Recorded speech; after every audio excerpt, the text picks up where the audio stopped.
جلسہ استراحت ثابت کرتے ہیں، جبکہ بخاری کی 6667 کی حدیث ہے جس میں ایک پورا واقعہ ہے، صحابی آتے ہیں، نماز پڑھتے ہیں، سلام کرتے ہیں، 3 دفعہ یہ واقعہ ہوتا ہے، پھر ان کو بتاتے ہیں اللہ کے رسول صلی اللہ علیہ وسلم نماز کا طریقہ، جس میں حکم میں ہی داخل ہے کہ وہ سجدے کے بعد ڈائریکٹ دوسرے سجدے کے بعد سیدھے قیام کے لیے اٹھ جاؤ۔ تو اس سے تو سمجھ میں آتا ہے کہ جلسہ استراحت یا تو منسوخ ہو گیا یا پھر دونوں ہی صحیح ہیں۔ سر یہ اسی طریقے سے سمجھ آتا ہے جس طرح منہاج السوی کے اندر نا ڈاکٹر طاہر القادری صاحب کو نا اس حدیث سے ترک رفع الیدین سمجھ میں آتا ہے، اس میں رفع الیدین کا بھی ذکر کوئی نہیں ہے۔ منہاج السوی انہوں نے، تو ڈاکٹر طاہر القادری صاحب نے یہی حدیث جو آپ بتا رہے ہیں نا کہ نبی علیہ السلام نے، ایک بندے نے تیزی سے نماز پڑھی، آپ کو آ کے سلام کیا، آپ نے فرمایا وعلیکم السلام، نماز دوبارہ پڑھ، تو نے نماز نہیں پڑھی، 3 دفعہ ایسے ہی ہوا، چوتھی دفعہ آپ نے فرمایا وضو کر صحیح طریقے سے، پھر قبلہ رخ کھڑے ہو، اللہ اکبر کہہ کے نماز شروع کر، اور جتنا مقدر ہو سورۃ الفاتحہ کے ساتھ وہ پڑھ۔ وہ کہتے ہیں دیکھیں اس میں آپ نے رفع الیدین نہیں سکھایا۔ تو ڈاکٹر طاہر القادری صاحب کو تو اس میں وہ بھی نظر آ گیا تھا۔ اچھا آپ کو ایک اور چیز نظر آ گئی ہے، ان کی تو تسلی میں نے کرائی تھی، آپ کی بھی کروا دیتا ہوں۔ پہلی بات یہ ہے، نحمدہ ونصلی علی رسولہ الکریم، اما بعد۔ معزز سامعین، السلام علیکم ورحمۃ اللہ وبرکاتہ۔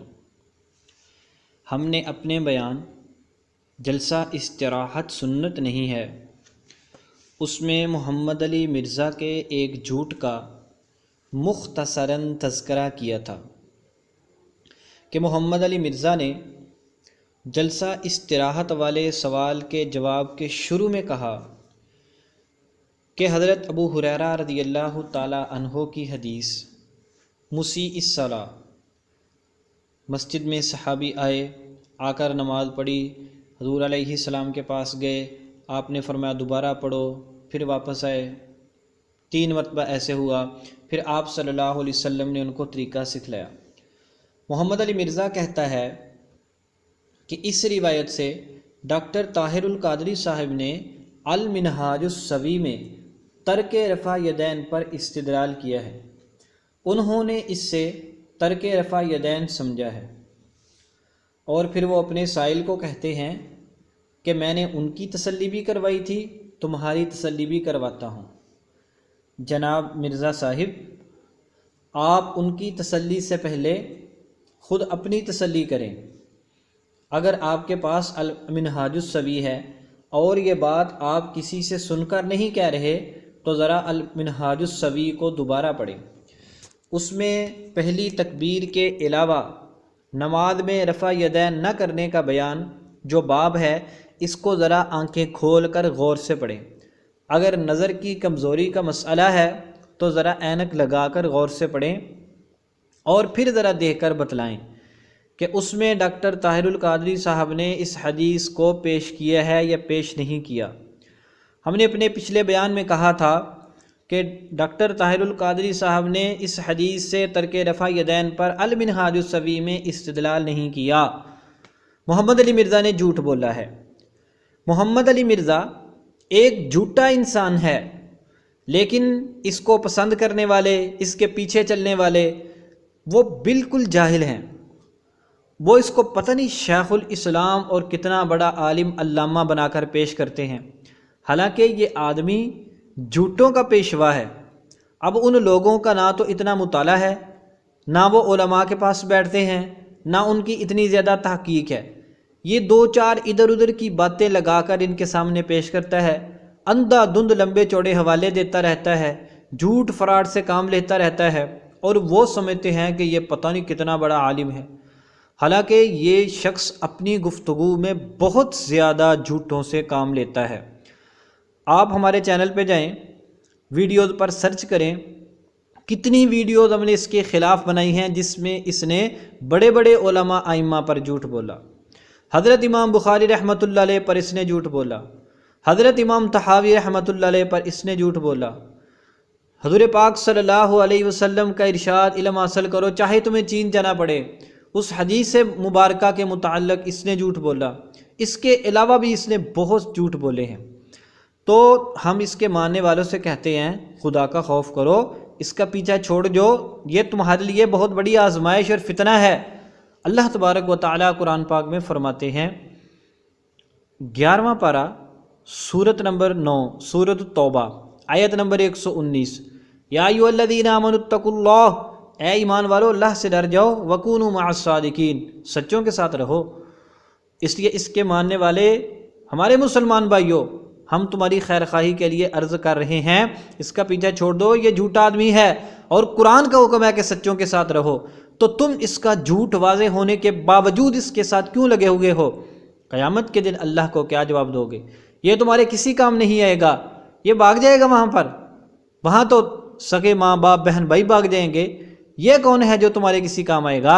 इसलिए इसका पीछा छोड़ दो, हम तुम्हारी खैर खाई के लिए पूरी उसकी इबारतों के स्कैन आपके सामने पेश कर रहे हैं, तस्वीरें आपके सामने लगा रहे हैं ताकि आप असल इबारतें पढ़ सकें। जिसके पास अल-मिनहाजुस्सवी है डॉक्टर तारुल कादरी साहब की, वो देख सकता है। अल-मिनहाजुस्सवी के अंदर उन्होंने एक बाब कायम किया है, फस्लुन फ़ी अदमी रफ़िल यदैनि इल्ला फ़ी अव्वली मर्रा, तकबीर ऊला के अलावा नमाज में रफ़ा यदैन न करने का बयान। हमने सोचा कि ज़रा मोहम्मद अली मिर्ज़ा का थोड़ा सा तफसीली ऑपरेशन कर दें ताकि इसकी तबीयत ठीक हो जाए। दारुल कादरी साहब ने इसमें 14 रिवायात पेश की हैं। पहली रिवायत उन्होंने पेश किया सफ़ा नंबर 223 पर।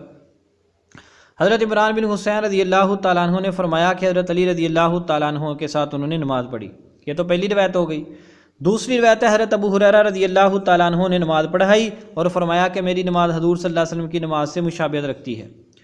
तीसरी रिवायत है मुतर्रिब बिन अब्दुल्लाह कहते हैं कि मैंने हज़रत इमरान बिन हुसैन ने हज़रत अली रज़ी अल्लाह तआला अन्हु के पीछे नमाज़ पढ़ी। और अगली रिवायत है अबू बकर बिन अब्दुर्रहमान ने हज़रत अबू हुरैरा को फरमाते हुए सुना कि रसूल पाक सल्लल्लाहु अलैहि वसल्लम जब नमाज के लिए खड़े होते तो खड़े होते वक्त तकबीर कहते। फिर उन्होंने आगे नमाज का तरीका बतलाया।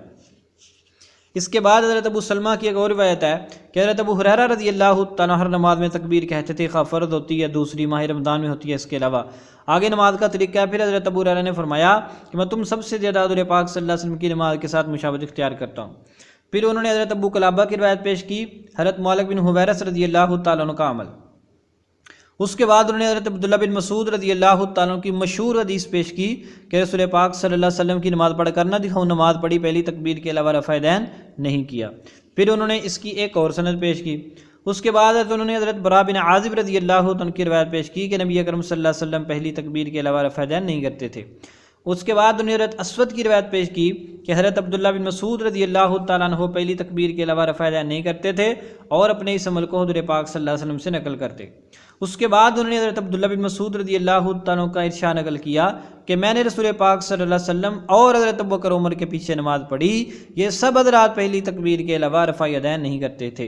उसके बाद उन्होंने हज़रत अब्दुल्ला बिन उमर की रिवायत पेश की कि मैंने रसूल पाक सल्लल्लाहु अलैहि वसल्लम को देखा कि आप नमाज शुरू करते वक्त अपने हाथों को कंधों तक उठाते, रुकू का इरादा करते, रुकू से सर उठाते, हाथों को नहीं उठाते, और बाने का के सजदों के दरमियान भी हाथ नहीं उठाते। मुस्नद अबी अवाना की रिवायत पेश की।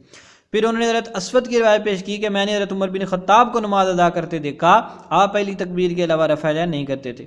उसके बाद उन्होंने सबसे आखिर में हज़रत अली रज़ी अल्लाह तआला अन्हु शेर खुदा की रिवायत पेश की है।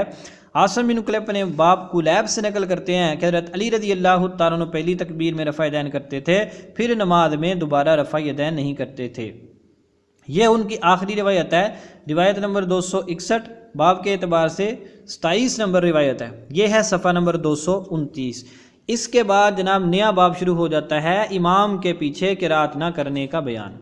ये जितनी रिवायतें उन्होंने पेश की हैं, हमने मुख्तसरन उन रिवायतों का ज़िक्र आपके सामने कर दिया है। यहाँ पर हज़रत अबू हुरैरा रज़ी अल्लाह तआला अन्हु की रिवायत मुसीइस सलाह, उसका नामो निशान तक नहीं है। चे जाए के तारुल कादरी साहब ने उससे तरके रफ़ा यदैन पर इस्तिदलाल किया हो।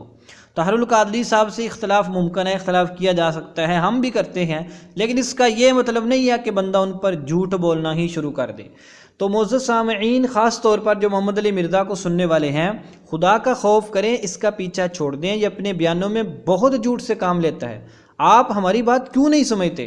आप खुदा का खौफ करें, इसका पीछा छोड़ दें। हम आपको समझाने के लिए कहते हैं। लोग कहते हैं जी ये बहुत बड़ा शेखुल इस्लाम है, बड़ा अल्लामा है, फलां है, इसको कोई जवाब नहीं देता।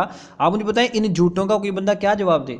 जो बंदा सोच सर से लेकर पाँव तक झूठों में गर्क हो, अब झूठों का हम क्या जवाब दें इसको?